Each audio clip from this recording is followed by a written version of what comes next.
Benvinguts tots i totes, benvinguts al Parc de les Humanitats i les Ciències Socials, que és un parc que es va inaugurar fa més o menys un any i que, col·laborant amb la càtedra Josep Termes, ja fa un cert temps que estem fent debats d'actualitat de temes molt variats. N'hem fet sobre refugiats, n'hem fet sobre seguretat, ara en farem un de més llarg sobre medi ambient i ens semblava, ja fa bastant temps, que era important fer-ne un sobre salut i sobretot sobre comunicació de la salut, tinguent en compte que són temes ciutadans que importen molt. Dono les gràcies a Agustí Colomines, al director acadèmic de la càtedra, a la Mònica Sabat, la directora executiva de la càtedra, a tots els col·laboradors del parc per haver organitzat aquest acte. També, i és obligat dir-ho, a entitats col·laboradores de l'acte, concretament el Col·legi de Metges de Barcelona, el Col·legi Oficial d'Infermeres i Infermers de Barcelona, l'Associació Catalana de Comunicació Científica, l'Associació d'Estudiants de Ciències de la Salut, l'Observatori de l'Estudiant, que habitualment sempre col·labora amb nosaltres, i el Servei d'Atenció a l'Estudiant de la Universitat de Barcelona. Tots heu vist en la propaganda una mica el marc, diríem, d'aquest tipus de taula rodona que fem avui, intentant casar tres elements que són molt importants i un quart que és, bàsicament, el públic, que som els usuaris. És a dir, el tema de la salut és un tema de primera importància i que tothom d'alguna manera hi està interessat personalment i per les seves famílies. El tema de salut des del punt de vista de la prevenció, de la comunicació, de la necessària informació prèvia en el moment i posterior, dels temes de la comunicació, si és excessiva o no, de l'alarma social, de l'oportunitat en la comunicació en el moment en el quan, i em semblava que aquest era un tema important d'explicar, no únicament per especialistes de la salut, com molts dels que aquí heu pogut venir, sinó des del punt de vista de l'interès humà i social. D'aquí que el Parc de les Humanitats i les Ciències Socials es preocupi d'aquests temes, és a dir, la visió humana sobre qualsevol tema és una visió consustancial a l'antropologia humana. Per tant, la salut és un tema claríssimament d'interès antropològic, en podríem parlar. Evidentment, tenim tres actors a la taula rodona que ens semblaven els tres fonamentals, més enllà de que tota comunicació necessita un receptor i els receptors són tots. I aquests actors començant una mica per l'ordre que intervindran, no per l'ordre que intervindran, sinó per una mica per protocol, l'honorable senyor Antoni Comín, que és el conseller de Salut, que ha tingut a bé venir i que ens sembla molt important que el punt de vista de l'administració sigui explicat i entès en el gran públic. L'administració, al fi i al cap, és l'agent principal per organitzar tot aquest tema de la comunicació. Evidentment, també el doctor Antoni Trilla, professor de la Universitat de Barcelona i cap d'epidemiologia de l'Hospital Clínic, és a dir, un professor de la casa, especialista en temes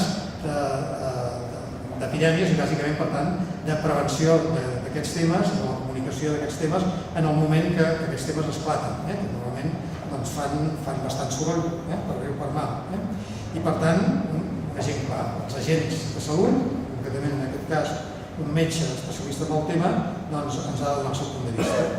I després, el mitjà de la comunicació, és a dir, no hi ha comunicació sense mèdia, sense mitjans, i en el món modern contemporani, els mass media, els mitjans de comunicació tant escrits com audiovisuals, són fonamentals a l'hora de fer aquesta transmissió, a l'hora de pautar les prioritats d'aquesta transmissió, i per tant tenim també la senyora Anna McPherson, periodista de La Vanguardia, que ha acceptat participar d'aquesta taula. Jo poques coses més a dir, simplement demanar que cada un dels intervinents començarà exactament per l'ordre que hem decidit, que ens semblava una mica més lògic. Començarà el doctor Trilla, parlant dels temes més del professional, començarà després la senyora McPherson per parlar dels mèdia i acabaria amb la seva intervenció, més o menys a minuts un quart de cada un, l'honorable senyor Antoni Comín. A partir d'aquí farem un debat el més obert possible, hi ha un micro de sala que ens pot permetre fer aquesta gravació I poca cosa més a dir, és a dir, doncs que entre tots en traiem el màxim suc possible.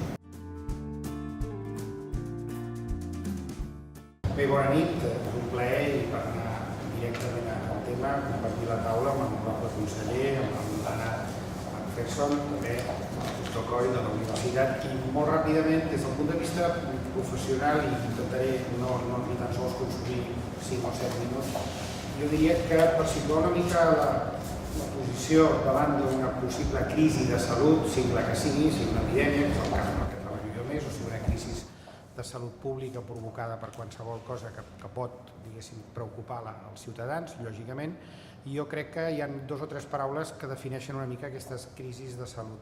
La primera d'elles és que tots tenim un notable grau d'incertesa quan passen aquestes coses. Al començament de qualsevol nova situació, encara que la malaltia sigui coneguda o tinguem alguna experiència, és una situació molt incerta i no sabem ben bé ni cap on anirà i moltes vegades podem fins i tot no saber ben bé a què ens enfrontem.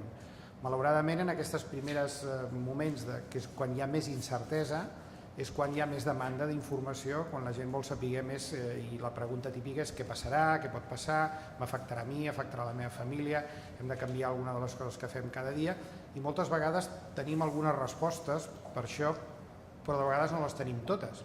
I malauradament, i això és un tema que el conseller coneix molt bé, en aquestes primeres fases moltes vegades quan s'han de prendre les decisions.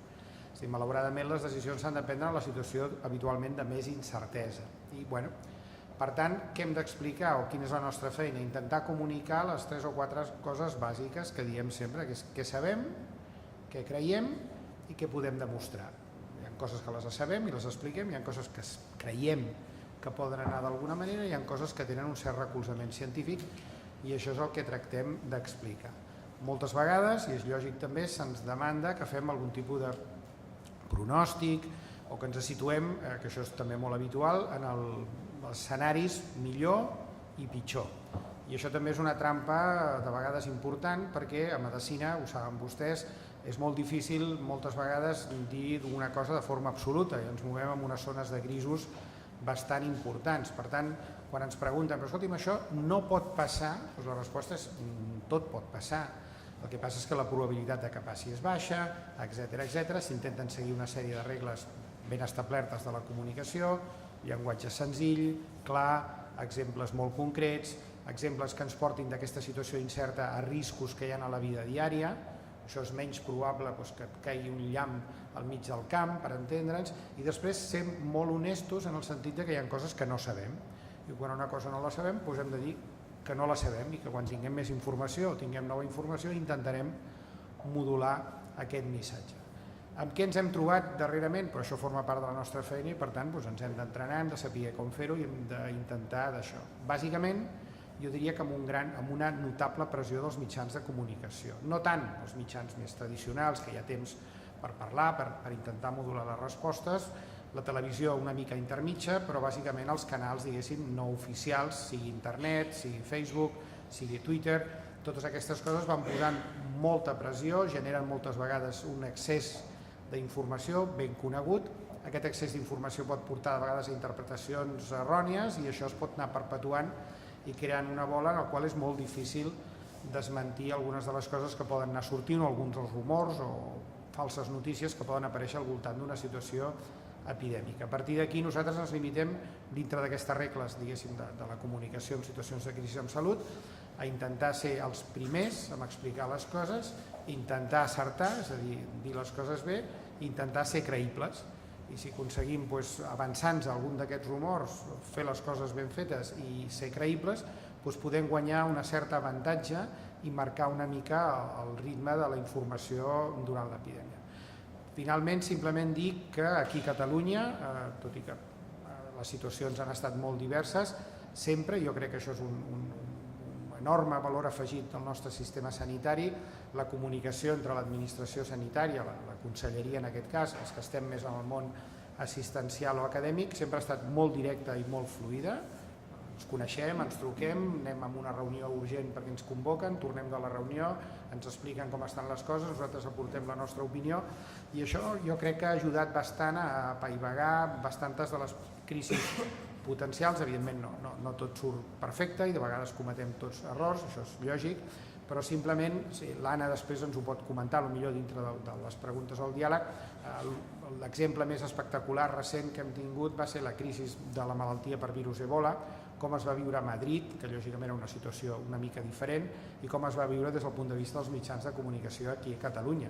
És molt més atemperat, molt més tranquil la informació que es va donar aquí comparada amb un problema important de comunicació ben estudiat com va ser la gestió de la informació durant la crisi de l'Ebola en el Ministeri i a Madrid en aquest cas.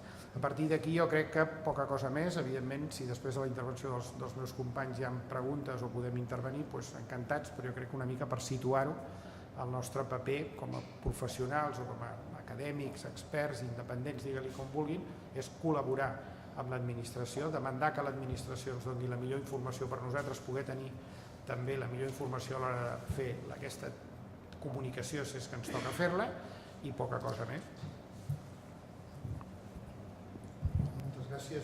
Moltes gràcies, doctor Trilla. Doncs ara té la paraula la senyora Anna McPherson.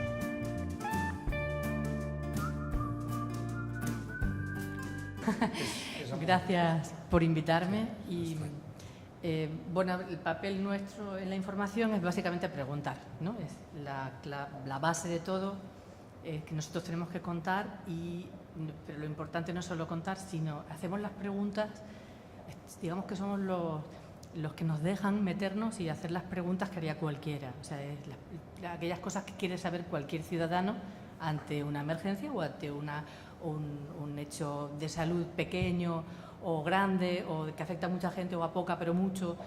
En cualquier situación el papel es siempre preguntar, con lo cual el problema es que si no tienes a quién preguntar, la cosa se complica y ahí es donde tropezamos, ¿no? El caso que explica el doctor Trilla, esa actitud a la hora de la información, ¿no? De pensar que como profesionales tienen un papel que hacer a la hora de dar información a la gente, a nosotros nos ayuda muchísimo. No ya porque conduzca en una dirección, sino porque permite hacer preguntas con tranquilidad. Aunque vayas con urgencia, pero con la tranquilidad de que al otro da por hecho que es bueno responderlas. Eso es un clic que se ha tardado muchísimos años en hacer, ¿no? Los propios médicos, ¿no? El otro día pensando en qué nos había pasado a nosotros en los últimos 30 años informativamente, que hace 30 años no se daba información prácticamente de temas de salud, pues un poco lo mismo que ha pasado en las consultas. O sea, a mí, yo recordaba, hace 30 años estaba en el periódico de Cataluña y cogí una gripe descomunal y era la primera vez que tenía contrato, con lo cual tenía médico. Y fui a verlo para que me dieran la baja y me ocultó encima del jersey. Bueno, eso hoy se lo hacen a cualquiera y le monta un pollo al médico de órdago, ¿no? Sobre todo porque tienes mucha más información y eres mucho más consciente de lo que esa persona que trabaja en ese momento para ti debe darte y qué le puedes pedir, ¿no? Somos una sociedad mucho más informada en todos los sentidos. Yo creo que la información de la salud nos ha permitido saber mucho más de nosotros, ser mucho más autónomos como ciudadanos, y a los profesionales participar mucho más de ese juego con el usuario, ¿no? de los servicios. Nosotros, desde los medios de comunicación, creo que hemos puesto un poquito en ese sentido, ¿no? Y que formamos parte de la evolución natural que ha tenido la sociedad hacia situaciones que eran impensables entonces y que ahora son impensables que fueran así. Cualquier persona enferma llega al médico con información y va con todo lo que ha visto en internet, y hace apenas 5 o 6 años aún se permitían algunos profesionales decirle, no mires tanto, ¿no? Yo soy el propietario de la información, pero hoy ya no. Hoy el que era propietario de la información colabora, entiende que la información forma parte de que las cosas vayan bien. Eso trasladado al mundo exterior, no al interno de la sanidad, sino el mundo de la información de salud, creo que es algo parecido, ¿no? En la medida que, por ejemplo, pasando en el ébola, ¿no? Cuando todo fue mal y todo se atascó mucho y probablemente entonces los medios de comunicación, creo que les explicaré un poco cómo funciona, es que es una presión espantosa para los que trabajan en esos medios y le dicen, trae algo para el informativo de la una. O sea, vamos, es que si no, no te quiero volver a ver por aquí, ¿no? Y te llevas lo que sea, aunque sea la imagen del perro en el balcón, del perro de la enferma que está ingresada, que no sabes ni de por dónde va, o la declaración de una señora que ha tocado la manilla de la puerta y dice, ¿qué? ¿Que puede haberme contagiado? O sea, entonces, bueno, se llega a eso por una enorme presión, pero sobre todo porque no hay salida por el otro lado del saco.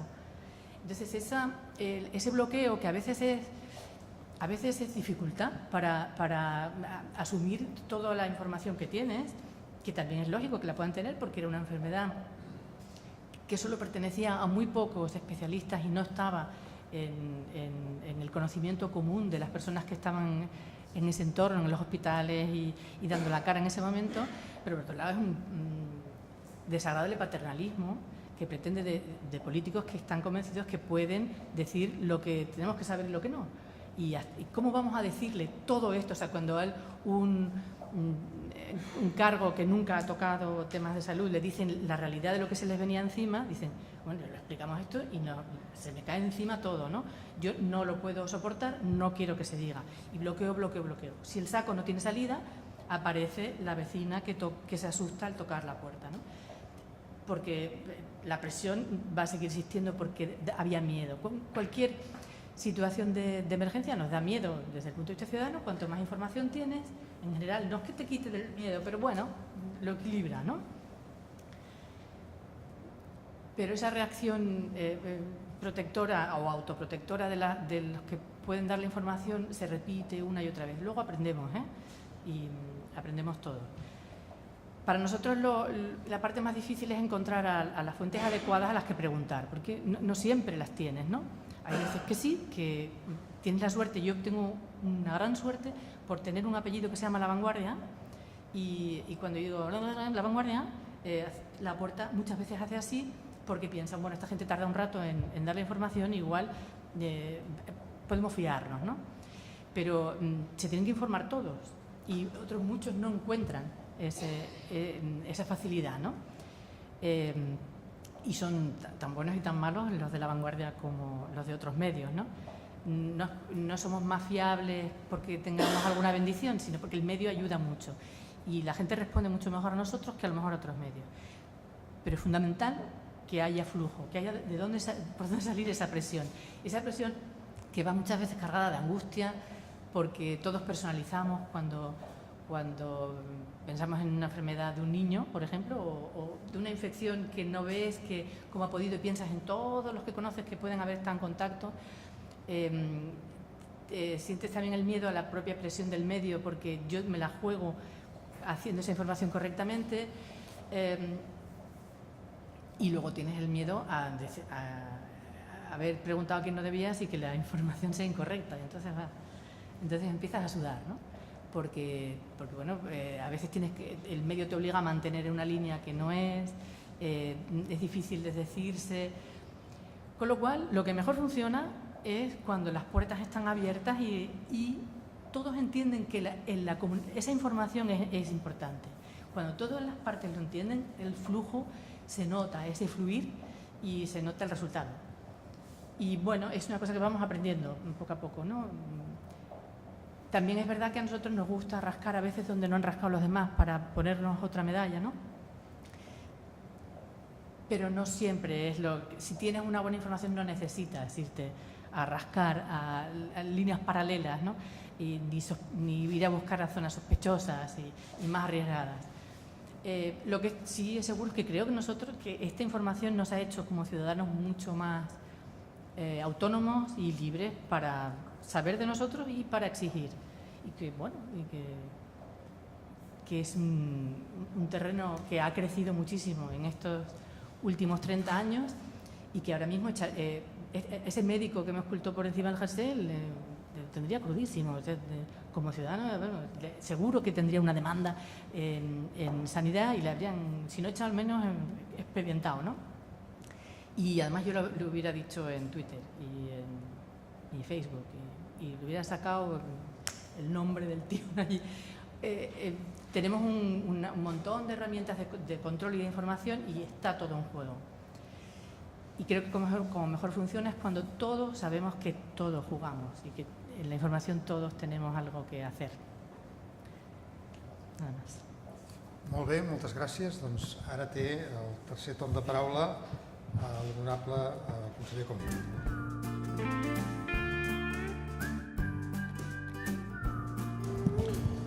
Molt bé, bona tarda. Escolteu, gràcies particularment a la Mònica per haver pensat en aquest tema, que a mi em sembla que és molt oportú i molt necessari i sobre el qual habitualment no fem una reflexió ni que sigui una estoneta d'un dimarts a la tarda de manera mínimament sistemàtica, i em sembla que és molt convenient.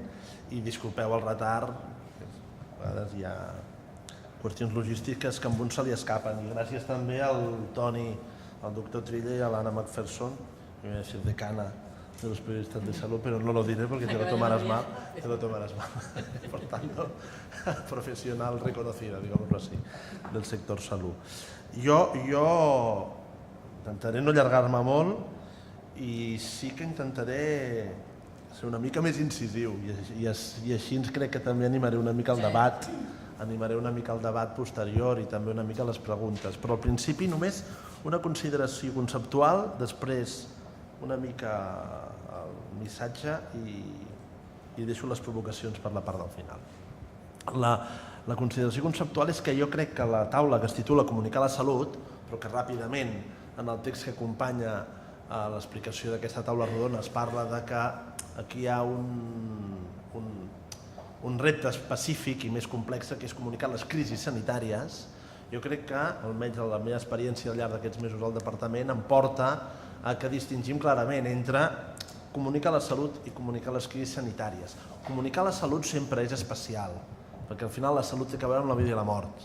A vegades faig una certa mena de trampa i dic, si només poguessis triar un dret de tots els drets que et garanteix una societat lliure i democràtica, quin et quedaries? És un absurd, perquè els drets van en paquet per definició, per algú s'han anat construint per generacions de drets, però si poguéssim fer la ficció de reservar-nos només un dret, doncs probablement una part important de la població diria que és el dret a la salut. A partir d'aquí, només per la transcendència de comunicar una cosa que té a veure amb un dret tan prioritari per la vida de la gent. I en aquest sentit, són en alguna mesura les notícies en relació a la salut tenen sempre alguna component extrema en positiu o en negatiu, perquè quan tu estàs explicant una bona notícia que té a veure amb la salut, li estàs donant vida a la societat, i quan estàs explicant una mala notícia que té a veure amb la salut, llistes d'espera, és igual, doncs li estàs traient vida a la gent, no? Diguem, jo crec que poques anuncis del govern generen reaccions d'agraïment tan intenses com algunes de les decisions que hem pres nosaltres des del Departament de Salut. Ara estic pensant, per exemple, en l'extensió de les tècniques de reproducció humana assistida a totes les dones, incloses les dones soles i les dones lesbianes. No perquè això tingui més mèrit aquesta decisió, que ja us dic jo que no la té, que moltes decisions que prenen altres companys del govern, sinó perquè l'impacte que té en termes del que és l'experiència quotidiana dels ciutadans, una decisió d'aquesta naturalesa és molt fort. Per tant, allà tens una avalanxa de missatges que no t'esperes. Igualment en negatiu, llistes d'espera, etc. Però això és una cosa, i l'altra és comunicar crisis sanitàries, perquè aquí entrem en un capítol molt específic i molt diferent.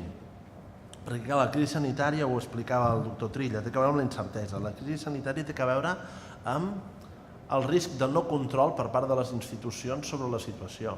Per això parlem de crisi sanitària. El primer que apareix com un perill, diguem, més o menys reflexiu, més o menys conscient, és les institucions se'ls escaparà de les mans, podran fer-hi alguna cosa, podran evitar. Per tant, el concepte de propagació, d'ona expansiva, la crisi sanitària sempre en l'imaginari més o menys conscient d'aquesta component i, per tant, de risc imminent per mi. Un titular de salut que no tingui a veure amb una crisi sanitària, a priori, no és un risc per qualsevol ciutadà d'aquella societat. En la crisi sanitària, sovint, no necessàriament, perquè poden ser crisis sanitàries acotades a una part de la població. Enterovirus era pels nadons, o pels nens, o per fins a una certa edat.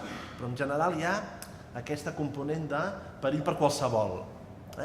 I per tant, comunicar una crisi sanitària té tota una altra naturalesa, té unes regles del joc pròpies i específiques, diguem, no? Llavors jo crec que tots sobre el paper tots tenim molt clar quins són els criteris correctes. Què vol dir comunicar bé una crisi sanitària? I sobre el paper és fàcil de dir, diguem, perquè aquí es tracta de... Podríem resumir-ho en dos grans criteris i després, si de cas, els especifico. Velocitat i exhaustivitat. Velocitat i exhaustivitat. És a dir, explicar-ho tot i explicar-ho tu des de l'autoritat institucional que tens en tant que responsable de la garantia, el responsable de controlar aquella situació. Per tant, les preguntes és normal que te les facin a tu com a poder públic, com a administració pública. Tu tens una responsabilitat, per tant, quan et pregunten, en el fons el que t'estan preguntant és ho controlareu, evitareu el risc, evitareu la propagació, etc. Per tant, aquí hi ha la proactivitat en la gestió d'una crisi sanitària. Sortir ràpid. Sortir amb una única veu. Això seria la part de la proactivitat. I després hi ha la part de l'exhaustivitat / claredat / transparència / pedagogia, que és tot un altre paquet. Que és donar tota la informació, que la informació aparegui com a informació veraç i creïble pel ciutadà, que sigui informació suficient per aclarir les inquietuds, i aquí poso un asterisc perquè és en relació al que jo vull fer una petita reflexió, i que s'entengui, que no generi confusió, que com que són qüestions que tenen a veure amb el coneixement científic siguem capaços de traduir-les per un llenguatge adequat per la població general. Podríem afegir altres criteris, que aquesta exhaustivitat es converteixi en una continuïtat, és a dir, un diàleg permanent entre l'emissor i el receptor d'aquesta informació, diguem, no? I fins i tot podríem afegir que cal tenir capacitat per neutralitzar el soroll que qualsevol crisi sanitària genera amb la informació veraç, correcta, exhaustiva, que ha de tenir aquesta funció de neutralització. Però, esclar, l'objectiu precisament de la comunicació és evitar mals majors. Quan tens una crisi sanitària tu has de gestionar dues reaccions, la reacció assistencial i la reacció comunicativa. L'objectiu de la reacció comunicativa en principi és evitar el pànic, gestionar el risc de pànic. Entre altres coses, no només, però entre altres coses perquè el pànic pot provocar problemes afegits al problema inicial, el problema objectiu relacionat amb aquella crisi sanitària X, la que sigui l'èbola, la grip aviar, l'enterovirus, del que es tracti. Per tant, hi ha una obligació de minimitzar l'impacte des del punt de vista sanitari d'aquella crisi, i això té que veure amb una reacció assistencial i en posar tota la ciència a treballar i tota la xarxa assistencial a treballar, però també hi ha una obligació d'evitar actituds socials que generin costos afegits per la via del pànic, etc. Què vol dir això? Que quan es comunica hi ha d'haver una voluntat de tranquil·litzar. I per poder tranquil·litzar, a vegades entrem en un cert dilema, i aquí és on és difícil la gestió d'una crisi sanitària, entre la velocitat de resposta i la qualitat de la resposta. Jo crec que estic dient una cosa molt òbvia, que tots potser no l'hem teoritzat en aquests termes, però que poc o molt tots els que ens hem trobat en una situació des d'un cantó a l'altre de la taula hi hem pensat. Pot haver-hi, no sempre i necessàriament, però pot haver-hi. És molt fàcil que hi hagi un trade-off entre la velocitat de resposta i la qualitat de la resposta. Per quina raó? Perquè la qualitat de la resposta depèn del coneixement que la ciència ens proporciona per garantir l'exhaustivitat, la suficiència, la veracitat, i aquí és on la ciència té el seu propi ritme a l'hora de construir el coneixement. Per això jo recupero una frase que ja vaig dir en una altra circumstància, però que no era una frase ni defensiva, ni gratuïta, ni poc pensada, i que és una frase que és la que a mi m'interessa i que em sembla que la Mònica evidentment no sap que la vaig dir, però que en el fons està darrere de la inquietud de tots quan pensem sobre aquestes qüestions. El ritme dels mitjans, i menys avui, amb les xarxes socials, i el ritme de la ciència poden ser ritmes que entrin en un conflicte molt gran. I qualsevol opció té inconvenients importants, perquè comunicar poso l'exemple perquè és el que tenim més fresc. Comunicar ja de manera exhaustiva, amb totes les majúscules, el cas de l'enterovirus, abans de saber, poso aquest exemple perquè crec que és il·lustratiu, si de cas després l'Anna que digui què, perquè ella també ho va viure directament des de l'altre cantó. No? L'enterovirus, abans de tenir aclarit si estàvem parlant d'un brot de D68 o d'un brot d'A71, tenia inconvenients. Esperar a saber-ho també tenia inconvenients. L'únic que vull és que siguem conscients que qualsevol opció tenia inconvenients.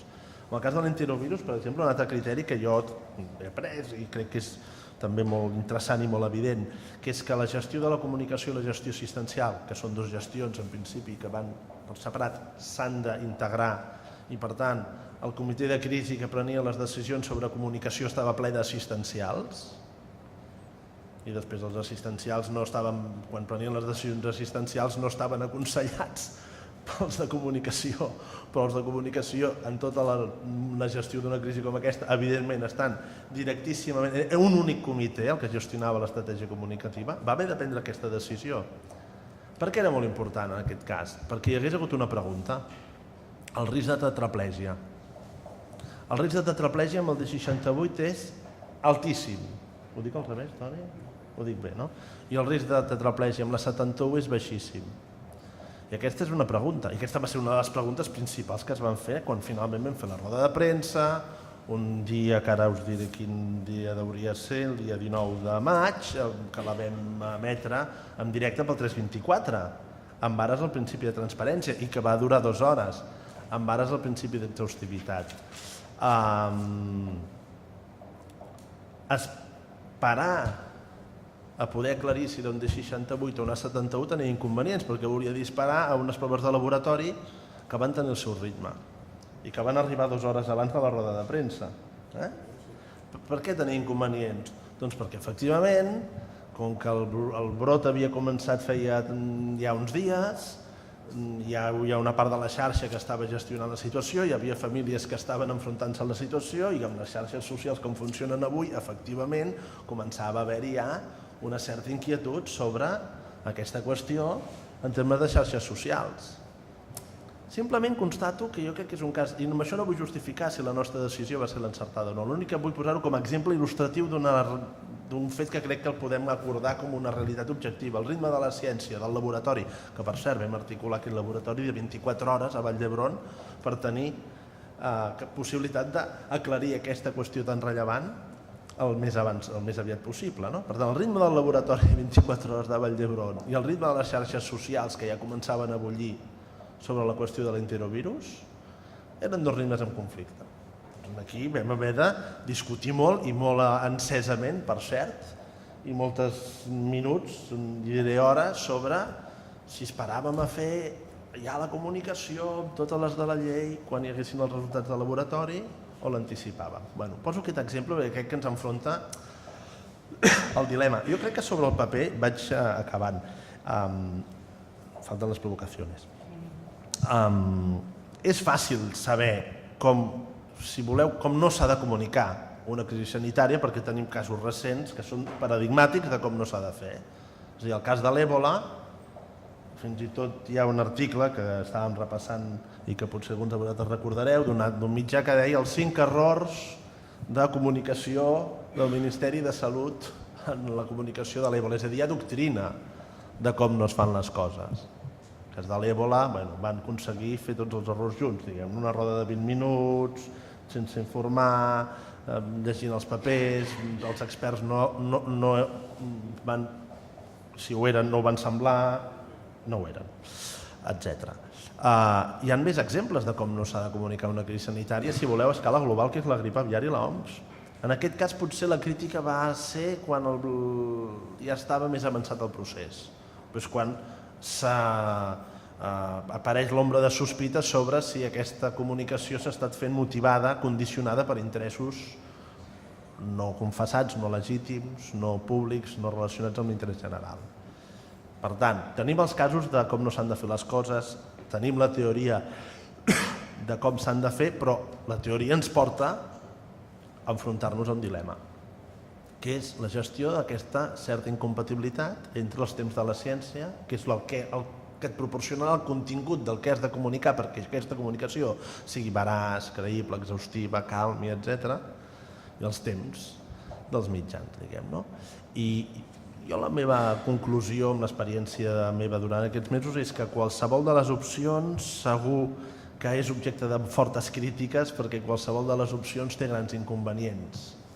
I haver fet una roda de premsa de l'enterovirus una setmana abans i no poder explicar si els nens infectats podien quedar tetraplègics, potser en termes del professional del mitjà de comunicació és més satisfactori, però en termes de l'impacte sobre l'opinió pública té molts inconvenients també. Té molts inconvenients. Ja vam poder explicar des del primer moment que el risc de tetraplègia en aquest cas era molt baix. No? Jo crec que tothom aprèn de tots els casos, que és molt bo fer autocrítica i fer crítica també, perquè tens dret a fer crítica si fas autocrítica, i l'Anna mateix, ella també feia una certa mirada crítica sobre el paper que puguin tenir les institucions públiques en això, no? De control de la informació.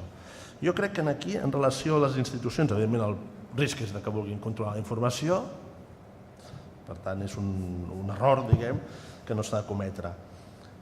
En relació als mitjans, jo crec que hi ha un perill, que és que hi hagi el prejudici prèviament construït de que les institucions no volen donar informació, que per tant ja s'aproximin a les institucions des del prejudici i la convicció de que les institucions estaran a la defensiva i no voldran donar informació. Aquest també és un risc. Quan jo vaig saber que el dimecres, a 18 de maig, jo li havia prohibit al doctor Trilla parlar amb els periodistes, em vaig quedar estupefacte. Perquè jo havia donat, quan el doctor Trilla a primera hora del matí va preguntar us sembla bé que jo parli amb els periodistes durant el dimecres, i se li va dir expressament, perquè se'm va consultar a mi directament, efectivament, que parlin tots els periodistes, quan al cap de 2 dies et diuen perquè vam aconseguir parlar amb el doctor Trilla malgrat les instruccions de la conselleria de que no parlés amb cap periodista, doncs et quedes molt parat, perquè llavors comences a entendre algunes coses.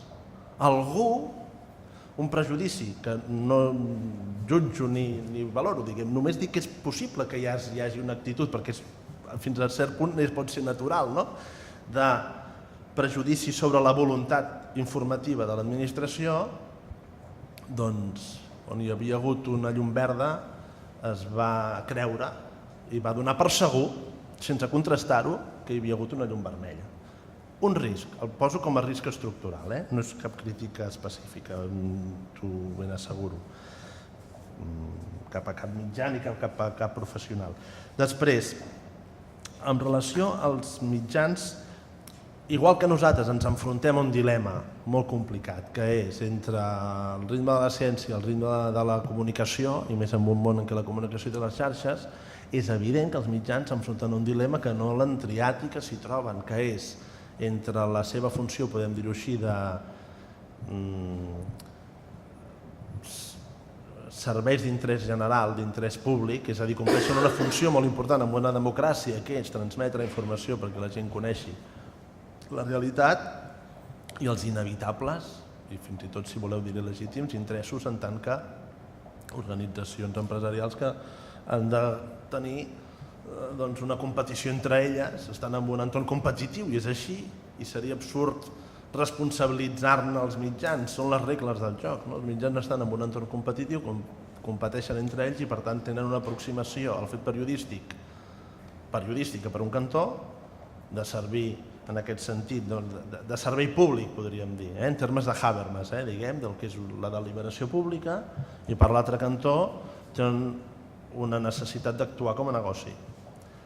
La pregunta que em faig jo és, i la deixo aquí sobre, amb una crisi sanitària és ingenu intentar que els mitjans aparquin la seva dimensió de competició per l'audiència i actuïn exclusivament en base a la seva funció de servei públic?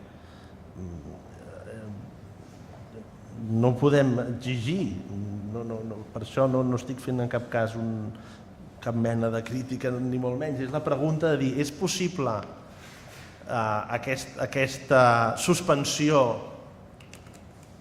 temporal en un moment de crisi sanitària d'una cultura normal i legítima, insisteixo, una cultura normal i legítima en els mitjans de comunicació, que és mirar-se de reüll i fer el que correspon en un entorn en què l'audiència tria i amb llibertat compra aquí o compra allà o mira aquí o mira allà, suspendre aquesta cultura normal i habitual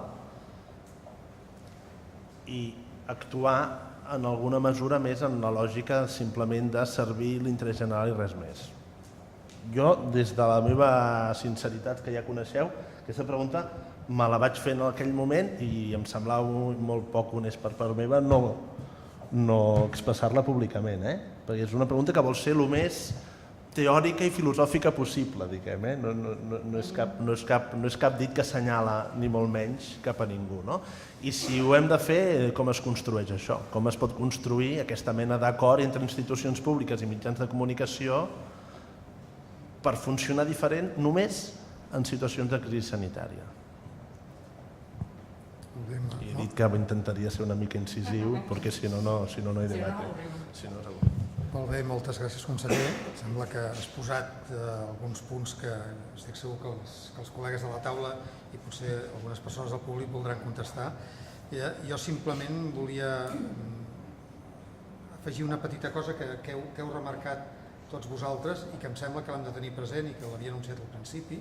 És a dir, el receptor, l'usuari, la quarta pota d'aquest procés de comunicació i de salvaguarda de la informació i de ciència, de comunicació, d'administració, que és l'usuari, avui dia no és un usuari passiu, i ho heu dit, tu has parlat de xarxes socials, tu has parlat de pànic, etc. És a dir, els usuaris som actius, els usuaris tenim eines avui dia, i a més molt potents i molt ràpides, que són les xarxes socials, per començar a fer córrer la informació, també la desinformació, és a dir, informació no contrastada, no controlada, per bé i per mal, perquè a vegades el no controlat també està molt bé, però a vegades pot influir més en aquest pànic, etc.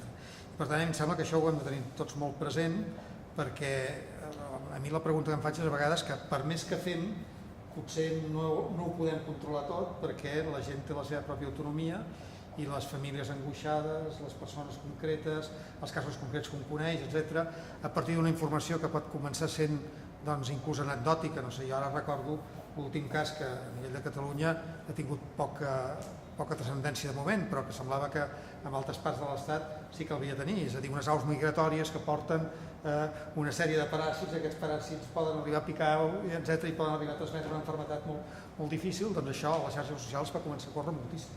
Després, com que aquí no va tenir massa transcendència i inclús a l'Estat va ser casos molt puntuals, la cosa es va aturar soleta.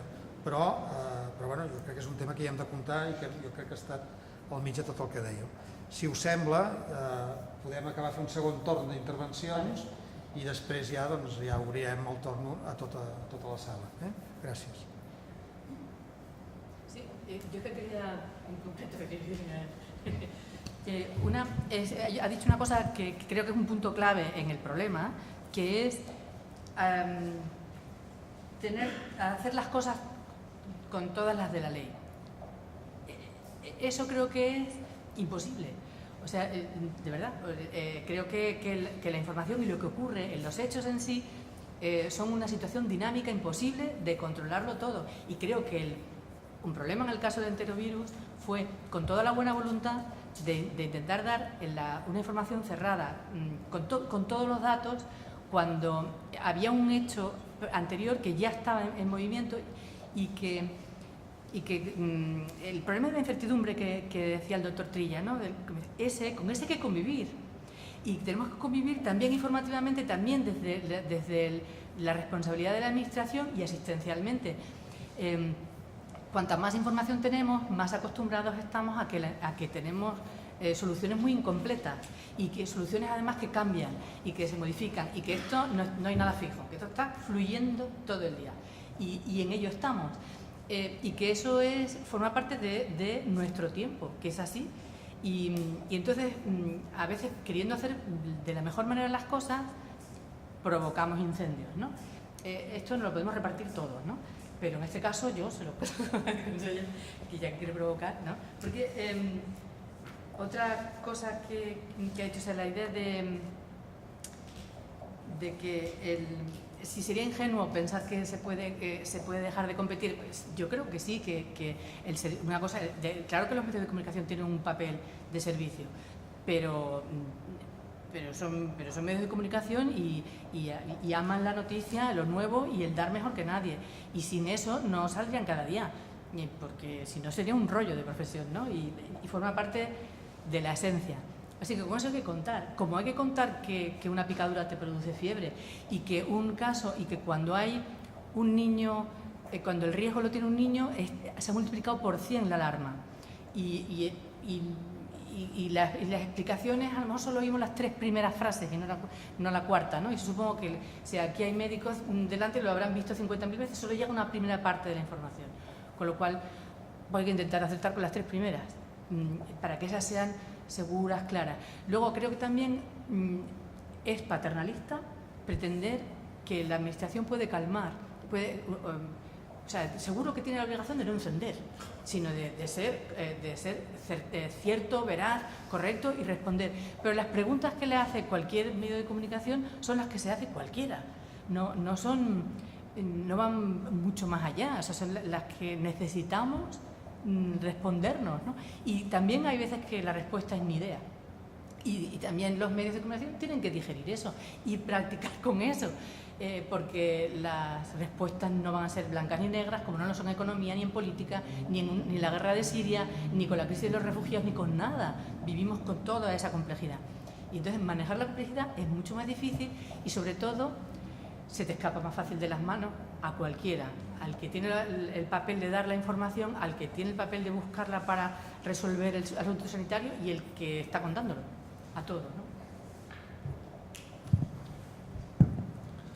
Pues como hay 2 turnos, ja, si no s'animem a anar és la prova aquest debat, i ara diré 4 coses, de que efectivament hi ha inconvenients, sigui quina sigui la solució, i que mirats des del punt de vista dels mitjans es poden considerar més rellevants uns inconvenients i mirat des del punt de vista institucional es poden considerar més rellevants els altres, ¿no? No, yo cuando decía, aclaro solo para que haga la interpretación de lo que intenta decir, cuando decía contra las de la ley volia dir, quan vam decidir fer la comunicació en format de roda de premsa, amb els experts a la sala de premsa, convidant a tots els mitjans i retransmetent-ho pel 324, en directe, quan deia totes les de la llei, no em referia a tenir tota la informació, sinó a dir que la escenificació i el format fos d'això, de màxima disponibilitat i amb roda de premsa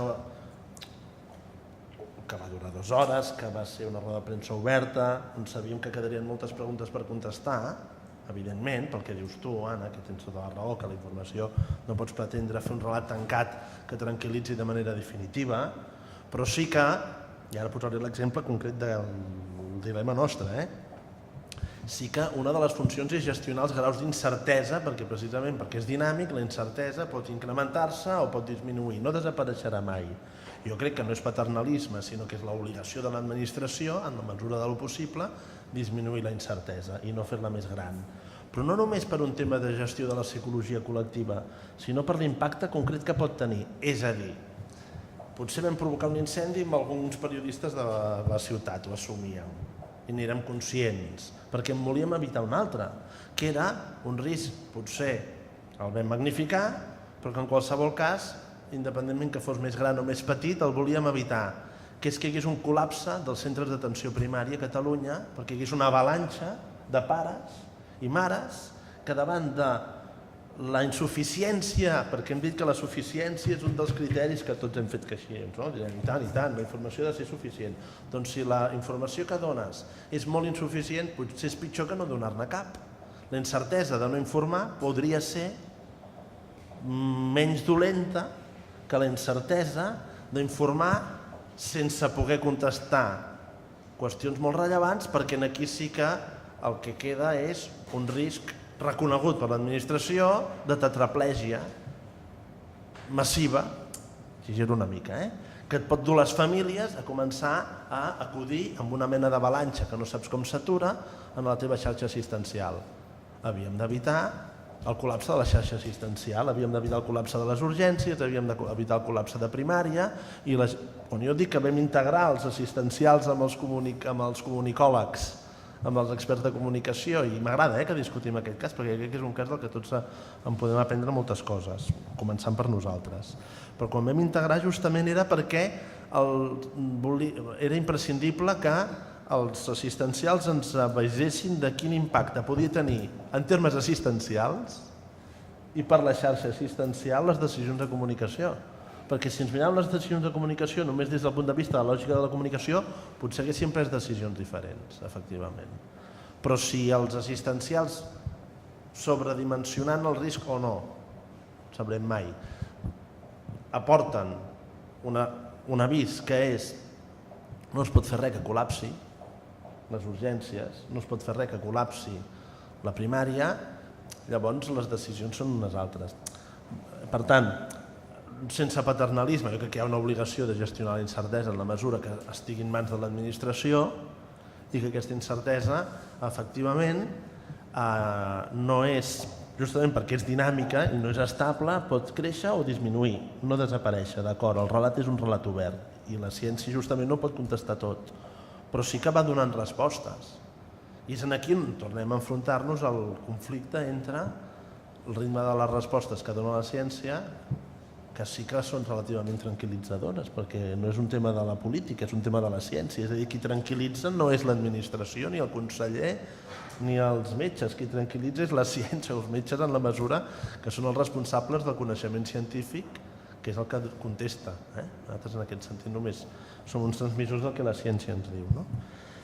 Una mica això. I l'altra reflexió és que en la lògica de la competència dels mitjans, home, a mi em sembla fort que un mitjà, per exemple, pugui ocultar que hi ha hagut una nota de premsa exhaustiva 3 hores abans i digui que només s'ha informat fa 24 hores perquè la informació s'ha donat en una tele amb la qual aquest mitjà, que també és una tele, competeix. És a dir, el dret a ocultar informació que l'administració està donant, jo crec que aquest dret el mitjà no el té. Si l'administració està donant una informació, però l'ha donat a través d'un mitjà rival, per les raons que siguin, la pregunta queda a l'aire. És normal que en la lògica de la competència d'una televisió contra una altra llavors es pugui fins i tot arribar a l'extrem d'ocultar informació que ja és pública i oficial perquè té a veure amb, diguem, la reacció pel fet que s'hagi primat un mitjà i no un altre. Per tant, lliçó apresa, en aquest cas, el canal d'informació ha de ser simultani per tothom alhora amb la gestió d'una crisi. El que passa és que a vegades et trobes que una entrevista ja està concertada fa 15 dies abans que comenci tot i ja vaig explicar-vos que llavors el dilema és un altre, és si l'anules i crees encara més sospites o la mantens i crees el risc de que la resta de mitjans llavors se sentin relegats. Però la meva pregunta va néixer aquí de dir, quan una mala casualitat et porta a primar un mitjà per davant dels altres i acabes assumint la decisió d'informar a través d'una televisió concreta, ostres, la reacció tan dura, diguem-ho així, dels altres mitjans ja saps a què respon. Respon al fet que s'han sentit relegats en aquesta qüestió. Però estan aplicant el principi d'empresa que competeix amb una altra empresa i no el per què. No, ¿por qué? Porque un miércoles por la noche no puedes decir que la última nota de prensa ha sido la del martes, cuando ha habido la del miércoles. Y la del miércoles es una nota de prensa de 2 páginas y se oculta esta nota de prensa cuando por la noche de un miércoles explicas la situación. Ya está, si no hablo de la vanguardia además. Es el tipo de dudas que a uno le surgen, ¿no? Es decir, ¿qué margen, ¿no? para jugar a la lógica de la competición entre medios por encima de la lógica del interés del servicio público, que te llevaría a dar toda la información disponible, ¿no? Sembla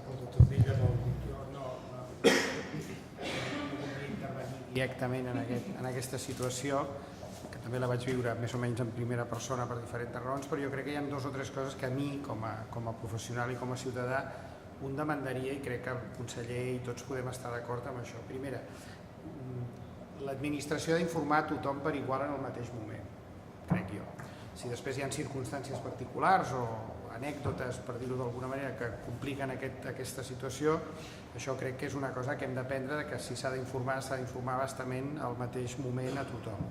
Segona, aquesta competència pels titulars, que un tracti, per dir-ho d'alguna manera, que un tracti una situació d'una manera o d'una altra, jo crec que també el que hem de demandar i el que un demanda, i sé que és una mica utòpic, és que els mitjans de comunicació siguin el més fidels possibles a la realitat. La realitat probablement no la sabem en alguns aspectes, no? I per tant poden jugar en diferents escenaris. Evidentment triaran un titular o un altre en funció de que l'altre mitjà doni la notícia d'una manera o ells la donin d'una altra. Aquí jo voldria destacar una cosa que probablement coneixeu però que de vegades no és tan visible, que és que totes aquestes tasques de comunicació en situacions de crisi, que evidentment ens les podem trobar d'un dia per l'altre sense haver-ho pensat, l'enterovirus és un exemple important perquè fins i tot des del punt de vista científic tenim moltes dubtes de com van anar les coses i aquestes coses. Jo sé que aquesta és complicada, realment va ser complicada per molts motius, però hi ha una altra cosa que és important, que és el fet que els mitjans de comunicació moltes vegades contrasten la informació o fan preguntes prèvies o tenen informació prèvia de determinades situacions que els poden ajudar després a situar millor les coses. Evidentment, malauradament, això és un dèficit que s'ha expressat moltes vegades, hi ha pocs periodistes, aquí tenim alguns que són una excepció, que siguin relativament experts en salut. I no és el mateix parlar amb l'Anna McPherson o amb altres col·legues seus que diuen, escolta, explícame esto, que no entiendo muy bien de qué va esta enfermedad. Li expliques, ella després fa el seu article, perfecte. N'hi ha d'altres que et pregunten coses que dius, però què m'estàs preguntant? Si això és l'hàbit. O sigui, si tu has de fer un article sobre això, anem malament, perquè vull dir que no tens pràcticament gaire idea. Jo ho entenc, perquè aquesta pressió corre, les teles, abans de les 12 del migdia, totes aquestes coses s'han de fer i moltes vegades et dones compte que el grau de profunditat de la notícia, el fet que s'hagi digerit, evidentment són temps diferents, és moltes vegades molt superficial i això de vegades genera alguns titulars que són titulars i que molta gent s'agafa i et diu allò que passa. Jo sempre explico una anècdota de les primeres vegades, fa molts anys que vaig intervenir en un programa de televisió que per cert era a les tantes de la matinada amb una cadena que no coneix ningú i que jo vaig acabar absolutament convençut de que no m'havia vist ningú, fonamentalment, o sigui, l'índex d'espectadors era 0, fonamentalment, doncs al cap de setmana una senyora encantadora d'edat em va parar per Sitges i em diu, doctor, l'he vist a la tele. No pot ser. És impossible que m'hagi vist a la tele vostè. Sí, per cert, molt bé, ho va fer vostè molt bé. Ai, moltes gràcies, molt amable i tal. No vaig entendre res del que va dir, però ho va fer vostè molt bé. Dius, vale, gran frustració per a la comunicació científica. Aquestes coses ens passen, intentes explicar les coses bé i la gent no es queda. L'Anna ha dit un número que és una constant en comunicació, que és no intentis colar més de 3 idees. No, és impossible. És a dir, per tant, és veritat, i estem tots debatent una cosa i dius, hauríem de ser molt exhaustius. No ens escoltaran, o no es quedaran amb aquesta exhaustivitat. Però si són molt superficials ens acusaran de superficialitat. I és lògic, de manera que és un equilibri complicat. I aquestes coses, és el dia a dia, anem aprenent tots. Jo crec que, evidentment, la competència dels mitjans, òbviament estem tots d'acord, la llibertat dels mitjans d'informació és bàsica, i l'únic que demanaria un, així en plan, pida un deseo, és que alguns d'ells, no tots afortunadament, però alguns d'ells hi posin una mica més de rigor i de professionalitat a l'hora de donar determinades notícies o enviar determinades persones que, malauradament, per les situacions dels diaris i dels mitjans de comunicació, que és molt precari en moltes situacions, no tenen una preparació suficient per poder començar a parlar d'una cosa normaleta, poca cosa més. No, porque me apetece mucho oír. Me gustaría más creo que yo pueda contar, creo que me gustaría mucho oír qué dicen. Conocimiento, una de las preguntas que yo pensaba hacer era si eran imprescindibles que los periodistas tuvieran algo de experiencia, algo de conocimiento al material, los periodistas y el interlocutor del otro lado. Yo en esto repartiría, con vuestro permiso, repartiría la pregunta, porque yo como sanitario muchas veces leo cosas que digo, claramente aquí alguien no se ha enterado. No sé si ha sido el periodista o no he encontrado a quien preguntar a la persona adecuada, quizá el canal que ha tenido era el que tenía y ya está.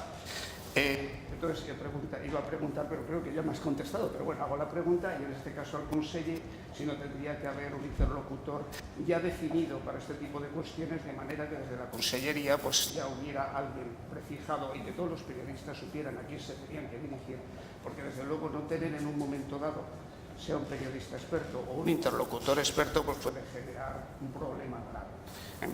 Yo aquí por los dos lados. Otra cosa, claro, luego en casos concretos, sobre todo, no quisiera que se me interpretara mal, no quiero hablar de ningún caso concreto, por favor, pero no queda más remedio, intentaré no poner ningún ejemplo concreto, pero si lo pongo que nadie lo interprete como algo directo. Vivimos en una sociedad en que la información ya es excesiva, incluso en muchas ocasiones. Hay quien habla de datitis, una nueva enfermedad quizá, exceso de datos y poco conocimiento. Pero claro, lo que tenemos, estamos ahí, no podemos evitarlo. Entonces, ante una situación en la que hay rum social, hay necesidad de información, ¿no es peor el síndrome de abstinencia de no tener información que incluso tener información equivocada? No quiero referirme a ningún caso concreto, de verdad, aunque ya se ha comentado esto aquí en la mesa. Como la sociedad demanda información, tiene mucha, a veces mala, desde luego, pero medios de internet, etcétera. Entonces, ante una situación en la que sabemos que hay preguntas, porque lo sabemos, la pregunta está ahí, un poco lo ha comentado a veces hacen simplemente las preguntas que están en la calle, o a veces muchas preguntas, aquí repartamos para todas las partes, pero la pregunta existe. Entonces, un poco la pregunta que yo quería hacer, no quisiera centrar de verdad en ningún caso, ¿no sería preferible evitarles ese síndrome de abstinencia, no tener información? Yo esto me pongo ahora aquí un poco tipo para que se me entienda, porque la abstinencia es más peligrosa que una información incompleta. La información incompleta también puede ser peligrosa, no lo discutiré. Y un tema de salud pues podría provocar que sea hasta una avalancha a los servicios sanitarios. Es una posibilidad. Pero esa es una posibilidad que nos encontramos ahí. Yo quisiera, desde un punto de vista puramente conceptual, ¿sería mejor una información aunque fuera incompleta si es la que hay? Puede ser que no haya ninguna más, es decir, dentro de una semana tendremos más, de momento no tenemos más porque nos faltan, yo qué sé. O no sería mejor eso o es peor. Bien, creo que la pregunta estaba entendida sin más. Y luego hay cosas que no queda más remedio que hacerse. Hombre, si una garrapata baja de un bicho, eso es un notición. Y si encima tiene un nombre raro, Crimea-Congo, pues ya ni te cuento. O sea, eso tiene que salir en la prensa. Afortunadamente, pues luego tiene la repercusión que tiene. En ese caso se podía informar bien desde el principio, porque los riesgos que había eran conocidos para los expertos, no para la población general, pero para los expertos sí. Por tanto, se informa desde el primer momento. Y pues una anécdota de una garrapata que ha bajado de un pájaro. Pero eso, desde luego, era un notición que los periodistas no podían dejar de contar. Gracias. Prefiero que haya información que no la haya. Lo que pasa es que yo también reconozco que, no sé si porque soy más vieja o qué, yo cada vez le dedico más tiempo a posar lo que me llega. Y reconozco que me da al menos una cierta calma, ¿no? para enfocar los temas, y creo que consigo mejor resultado en mi información cuando consigo tener un poquito de tiempo para posarlo que si vomito directa, ¿no? Que es un poco lo que le está pasando a muchísimos colegas, ¿no? Que tienen que vomitar inmediatamente, porque como si realmente se acabara el mundo por no sacarlo 5 minutos más tarde. Pero ahí es muy dura la presión. Ya hablo de 5 minutos, no digo de mañana o tarde, sino de 5 minutos. No sé, pero yo creo que siempre es mejor algo de información. Y con todo lo que no se sabe también. O sea, quizá el punto que nos ayuda más es el que pueda el profesional reconocer que no lo sabe y que está en ello y que ahí me paro. Bueno, pues es así. Y ese tipo de información tenemos que ir también digiriéndolo nosotros mismos en los medios, ¿no? Y había otra cosa que había dicho que se me ha ido... lo del experto fijo, ¿no? No, eso yo no lo quiero. Yo no quiero un portavoz fijo para las cosas, porque entonces me conduce la información absolutamente y muchas veces yo casi siempre hablo con más de uno. Hay veces que sí, que hay algunos, como a veces me pasa con el doctor Trilla, que es nuestro epidemiólogo de cabecera, y entonces ya directamente vas porque tiene una visión de la información muy parecida a la nuestra, y entonces ya te saltan muchas cosas, ¿no?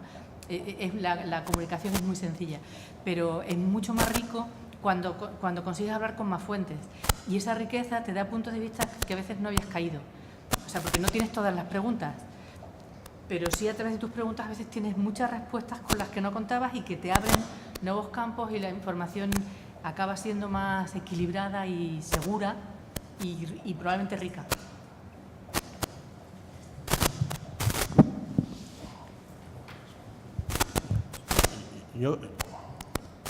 Si uno de los principios que hemos comentado, un dels principis que hem comentat és el de la veracitat, la credibilitat de la informació, és bàsic que parlin els que més dominen aquella qüestió. Llavors, un aclariment, en salut per definició, l'amplitud de coneixements que s'han de gestionar és tan immensa, per sort, la medicina sap tantes coses que no hi ha un metge que les sàpiga totes, i cada cosa té el seu expert. Per tant, per exemple, criteri que fan servir molts altres governs, perquè és de sentit comú, nosaltres mai comuniquem sense l'expert en qüestió o els experts en qüestió d'aquella qüestió en concret al costat. Per tant, una cosa és parlar d'enterovirus i necessites el doctor Rodrigo, una altra cosa és parlar dels nens bombolla i necessites el doctor Soler, una altra cosa, etc. Això és el primer. També és veritat que jo crec que un principi bàsic de la feina periodística és contrastar les fonts, tenir diverses fonts, i poder contrastar entre diverses fonts, i per tant és important que els periodistes disposin. Imagina't, si cada tema té experts diferents, doncs diferents experts de cada tema. Per tant, al final són molts experts perquè són molts temes i en cada tema necessites molts experts, diguem, no? Diferents en cada cas. I després, jo crec que la informació per definició és incompleta. Jo amb això ho he recollit de la primera intervenció de l'Anna. Jo crec que sempre deixes un grau d'incertesa. La qüestió no és si hi ha incertesa o no, la qüestió és quin grau i quines conseqüències en funció d'aquest grau pot tenir la informació que tu transmets. Jo simplement dic, hem de veure, en cada context concret que és diferent, en funció de cada tema específic que és diferent, per tant no hi ha una recepta única que serveixi com un manual de dir es tracta de gestionar la incertesa, per definició la informació científica és incompleta, i és veure aquella part que no podràs explicar, quin comportament pot induir a la societat. I això només ho pots saber sobre el cas específic, perquè no és el mateix un dilluns que un dimecres. I no és el mateix un enterovirus que un Crimea Congo, i no és el mateix, etc. Per tant, és molt difícil tenir... Els principis sí que estan molt clars, l'aplicació no és automàtica dels principis, s'ha de fer contextualitzada per definició. Si em permets afegir un apunt al que ha comentat també l'Anna i el conseller. Jo estic totalment a favor que hi hagi moltes més fonts contrastades d'informació. Moltes vegades l'Anna em pot trucar i dir, mira, ha sortit això, jo d'això no en sé, no en tinc ni idea, qui en sap d'això, qui treballa en aquesta àrea? El doctor tal treballa en aquesta àrea en concreta, o contacta amb aquests, o busquem algú que sabem que hem llegit algun article d'ell i que està per aquí, que potser pot participar, de manera que quantes més contrast d'informació, diria, i diferents opinions, millor, òbviament. Aquesta és una. L'altra que s'ha comentat aquí, i ho ha dit l'Anna també, nosaltres també com a experts en aquesta paraula, és una mica així, consultats, aprenem molt treballant amb els mitjans, aprenem els seus ritmes. I moltes vegades, quan l'Anna diu, escolta'm, esto me lo puedes mirar, dic, no ho sé, però quan lo necessites? D'aquí 2 hores hem d'intentar fer les coses al seu ritme, perquè si dilates la resposta o no la fas en el moment que ells ho necessiten, els hi has de dir si ho pots fer, i si no ho pots fer, els hi has de dir no ho puc fer, i aleshores han de trobar alguna altra persona o un altre expert o un altre company que pugui fer això en el ritme, de manera que també hem de saber jugar una mica, pots esperar una mica o has de córrer o no has de córrer, encara que reconec que darrerament, especialment amb alguns mitjans, la pressa és extraordinària. Per això de vegades jo crec que tots ens sentim una mica més còmodes quan podem treballar amb una mica de temps, de marge, per poder contrastar les preguntes, veure abans què passa, quines són les idees clares, això no ho entenem, això sí ho entenem, però bueno, és una tasca també com es deien, experts per un cantó, periodistes que tinguin més coneixement de salut, i també aquest és un clàssic, científics, acadèmics, professionals que coneguin com és el món de la comunicació i per tant puguin adaptar, si és que ho volen, les seves maneres de comunicar al que demanden els mitjans en temps, en forma i en moltes coses al voltant d'això. Encara ens queden uns 10 minuts. Allà han demanat paraula al final, doctor Mariño. Echaron falta los colaboradores, colectivos farmacéuticos, como también nos echan falta todos los presentes, porque creo que son uno de los colectivos que deberían participar, como de hecho participan muy activamente en comunicar eso. Yo solamente os quería comentar muy brevemente una opinión personal que no necesariamente tiene por qué ser compartida, ¿no? Yo soy de la opinión que tanto desde medios de comunicación como desde profesionales y otros sitios, en ocasiones, bastante más frecuencia de la deseada, pensamos que el público tiene que saber. Y ahí no se equivoca. Porque el público no sabe. Y una buena prueba era la anécdota de la doctor Trilla, cuando dice que la había oído pero no había entendido nada. Dice, bueno, no será porque no se ha esforzado, seguro que se esforzó. Y la señora, además, con ganas de oírlo. Pero en muchas ocasiones damos por supuestas cosas que no tienen por qué saber. Y eso genera problemas. Yo, una anécdota rápida, hace muy poquito tiempo, publicación seria. El aumento de la adherencia al tratamiento provoca un incremento en efectos adversos.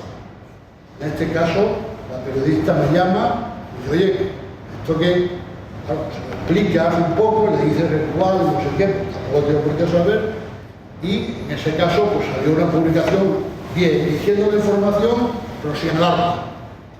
Sin alarma. Y el otro ejemplo, que ya no digo nada, lo tenemos ahora, ¿no? ¿Qué ha pasado con el Darcy? Yo no sé a vosotros, pero a mí, mis padres primerizos, bueno, aquello era horrible. Yo creo que todos que conozco padres primerizos, no falta ninguno que llamara para hacer la simplemente la pregunta es esa. ¿Estáis de acuerdo al menos en alguna medida que a veces no tenemos demasiado en cuenta el grado de conocimiento que puede tener sobre los temas la población, y que yo opino que no tienen obligación de tener un alto grado de conocimiento? No es su obligación. Tiempo. Al principio uno piensa que está hablando para sus colegas y entonces dice todas las palabras técnicas, no meta la pata, porque más al día siguiente tus colegas te cuentan y dicen, hombre, ayer explicaste, yo qué sé, que la arteria aorta es de color, ¿qué coño dices? ¿No? Y este es el error fundamental. Si estás comunicando para la población general.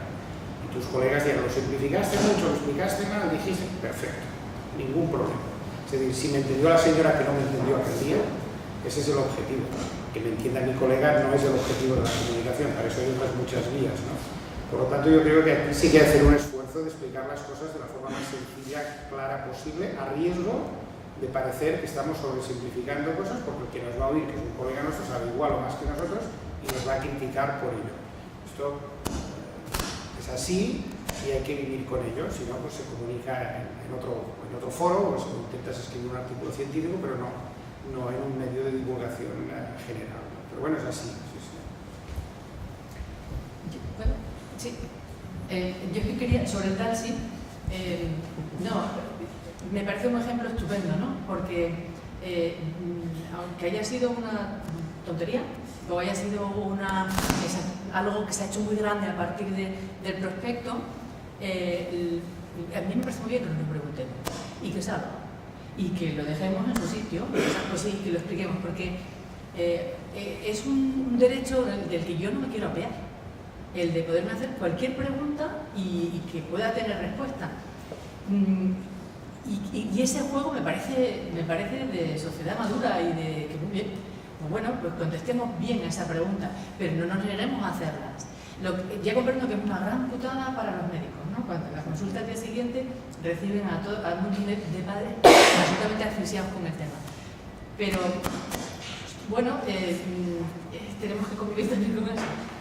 Pero yo creo que vale la pena que nos lo preguntemos y que salga y que no quede como algo oculto, ¿sabes? Que Darcy tiene... No, hablemos. Un comentario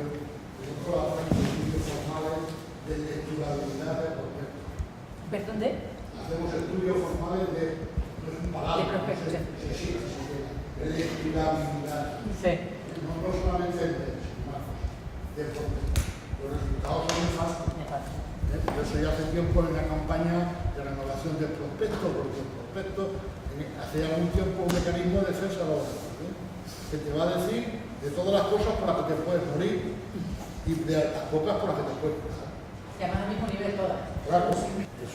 Es un reto ese sí, ante el que nos enfrentamos simultáneamente expertos en administración y medios de comunicación, informar a un destinatario que no existe, porque lo que existen son centenares de miles de destinatarios que tú además no conoces, cuyo nivel cultural y cuya base cultural tú supones son aproximaciones estadísticas inconscientes. Nos imaginamos que la media de comprensión, cuando Ana Manhattan escribe un artículo, esto hay de cualquier periodista, yo también he escrito muchas veces artículos, míos de opinión, suyo noticias y reportajes, pues en el fondo estás haciendo un proceso de ponerte en el lugar de un lector que es una pura suposición y a aquel lector tú le atribuyes unas capacidades de comprensión totalmente pues en el fondo aleatorias o arbitrarias, porque tú no sabes hoy cuál es el nivel de conocimiento medio de las cuestiones de salud de los lectores de La Vanguardia y de los oyentes de las televisiones de Cataluña,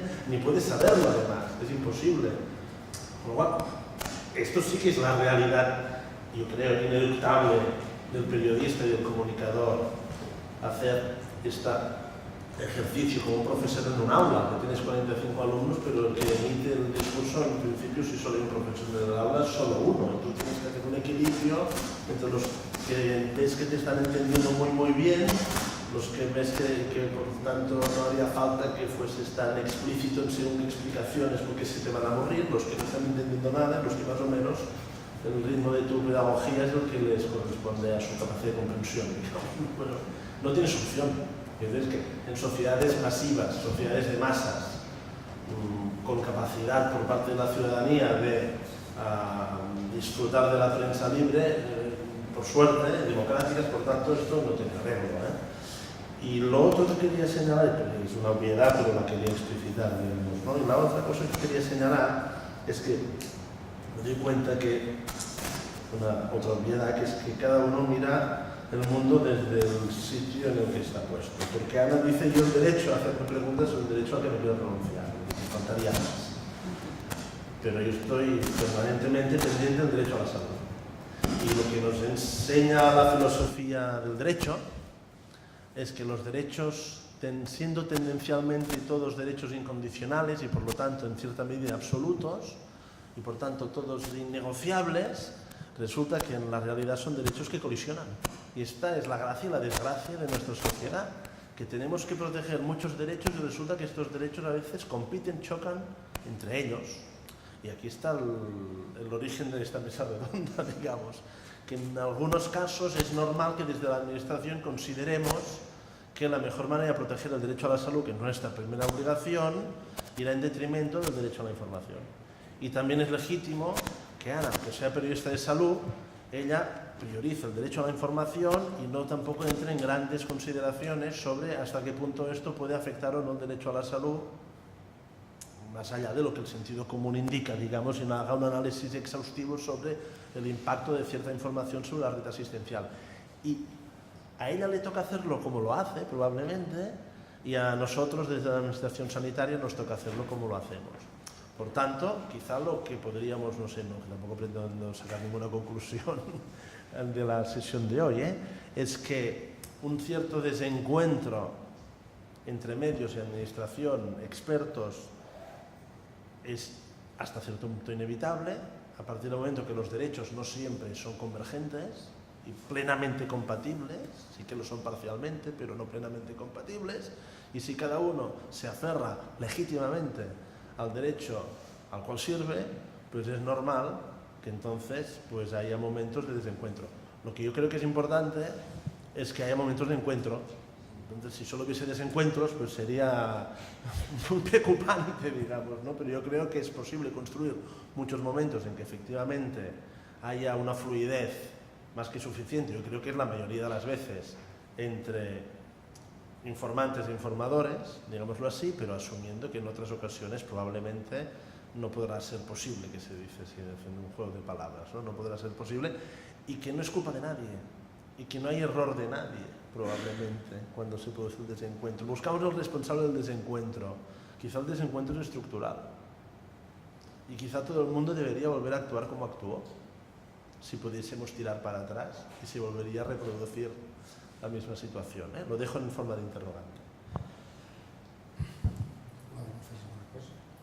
Bé, em sembla que el conseller ha fet pràcticament la cloenda. No pretenia. No ho pretenia, però sortim. D'alguna manera hem arribat a l'hora, pràcticament, perquè falten 2 minuts per les 9. Que si no hi hagués alguna cosa molt...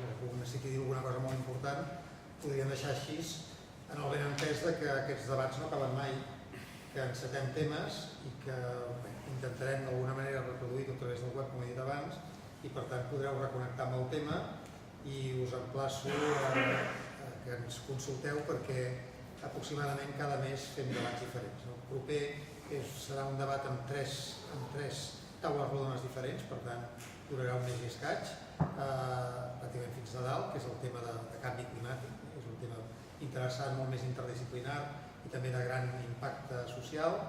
També tenim la setmana que ve una presentació del llibre sobre el llibre de Can Ricard, que és el segon número de la col·lecció d'impactes que ha fet el Parc de les Humanitats, precisament donant veu a Salvador Quadrós, que va fer la crònica de Can Ricard, que és l'altre gran edifici que el Parc de les Humanitats té i que hem de rehabilitar i que ens va cedir l'Ajuntament juntament amb en Jaume Andreu, i esteu emplaçats, si voleu, el dia 6 d'octubre a les 7 de la tarda fem aquesta presentació, aquesta segona, perquè la primera es va fer la Setmana del Llibre Català, i res més, donar-vos les gràcies a tots i totes per haver vingut i per haver participat d'aquest debat, i sobretot els tres ponents que em sembla que ens han il·lustrat moltíssim de la gran complexitat que és aquest tema i de la necessitat d'anar afinant en aquesta necessitat de fer més fàcil la comunicació i més convergent, però assumint tots que hi ha papers diferents i que per tant hi ha un mínim de conflicte, com ha dit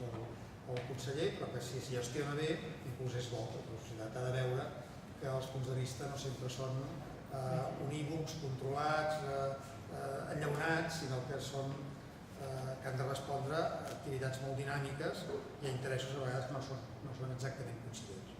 Res més i moltes gràcies a tots.